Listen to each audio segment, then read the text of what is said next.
Mayong iliwat sa aton mga kauturan. Ako, natandog, man kabala sa aton topiko subong ang kung paano ma-show ang imong pagigugma sa Diyos. Ako na, subong lang ko bala do, do nakamuklat, nga bala, nga muna balahaw sa bugay man ginhatag sa Diyos balahaw. Kaya ko, wow, true, nagalit sa akon nga pag kanta, di biskan di man ginamit tingog ko, nadayaw ko, nagalit kag napamuot ang Diyos. Basta ugot lang sa tagipusoon kung ako nga pagkanta kapag dayaw saya. Kumbaga bala nalabot ko na siya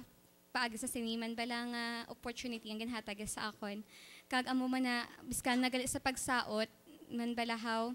napahamuot ko naman liwat ang Dios kay amo na balahaw napakita ko naman paagi sa ako sa pagsaot naman kung gaano ko siya nga pagpalangga kay amo na bala kong dayawon mo gali ang Dios ugot si imo tagipusoon biskan sa ano pa nga pamaagi through music man or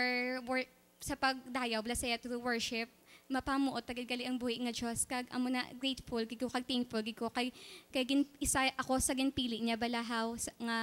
nga maging iya alagad kag amo na ang gimutang niya ako sa sininga ministriya kag amo na balahaw kag gamay pa lang ako balahaw nakamuklat ako bala sang kamatuoran bala nga dapat gali dayahon ang Dios gamay ka man ud ako dapat gitaya magdayaw sa Diyos kaya ang aton nga pagkaridi sa kalibutan hindi gali para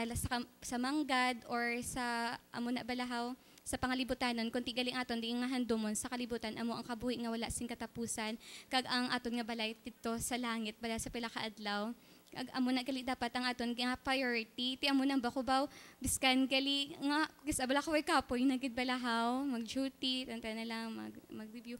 dapat pero dila bala ginapakita sa Dios balahaw kag amo na realize ko man balahaw nga paagi sa sinigaling nga mga hili nga pag nga ginapangbuhat ko balahaw napahamuot ko gid ang Dios kag amo na balahaw nabalaan ko gid nga nalabot ko gid siya paagi sa sini nga mga gifts nga ginpanghatag niya. Ti amo nagapasalamat subong sa bago naman nga realizations nga ginhatag ya bala sa akon. Kag kabay pa sa gihapon pagagamiton, gapaubaya gid ako sa iya kag gapagamit gid ako sa iya para sa iyang kaymayaan. Amen. Ngayong gabi sa tanan. Kita nga mga tao hindi matula sa aton nga hindi malikawan nga maluyahan. Kag amo tungod kay ang nagapabakod na lang gid sa akon ang pulong ni Lord nga mangin masigihon balagyapon ang pagpod sa iya kay tungod ang kaluwasan ara lang gid sa iya. Kag nagapati ako na sa tanan maski ano pa bala nga kaluyahon kung ara ka sa Dios matagaan liwat sang kabuhi ang imo nga amo na subong kung ano man ang mga kaluyahon nga yara sa imo. Kag ang ako na ano lang balang kay maski sa ano nga bagay wala ako ginpabayan especially halin sang nag-start ko sang pag-eskwela halin sang high school as sa mag-college. Do dira yan napakita sa akon wala nga hindi ako dapat maluyahan kay tungod sang una syempre pigado lang man kami sa eskwelahan. Do dira ako bala na realize tanan bala nga maski amula na bala obra ni Papa bala nang duwala gid ko kaagi na budlayan sa eskwelahan permi maski amula na siya maski wala man kami wala siya fixed na income depende kung ano pila kita ya sa isa ka adlaw pero amo na bala nang dira ko nakita na naka-eskwela ako sang maayo kag wala gid ko kaagi na late na delay bala sa pagbayad sang tuition ko kag always fully paid ako permi sa eskwelahan kudra ko bala pasalamatan bala nga halin sa first year ko hasta mag-graduate ko sa fourth year college ako wala gid ko kaagi nga na late kag permi gid ko on time kag fully paid pa kudra ko bala ano nga amo ako grabe amo la na ituod kami po wala ako ginpabayan kag amo na subong nga ang mga kaluyahon bala ginapaminsar ko na lang kung ano mga binulig ni Lord sa akon para hindi ako magpabilin sa kaluyahon ko kag syempre may ara bala nga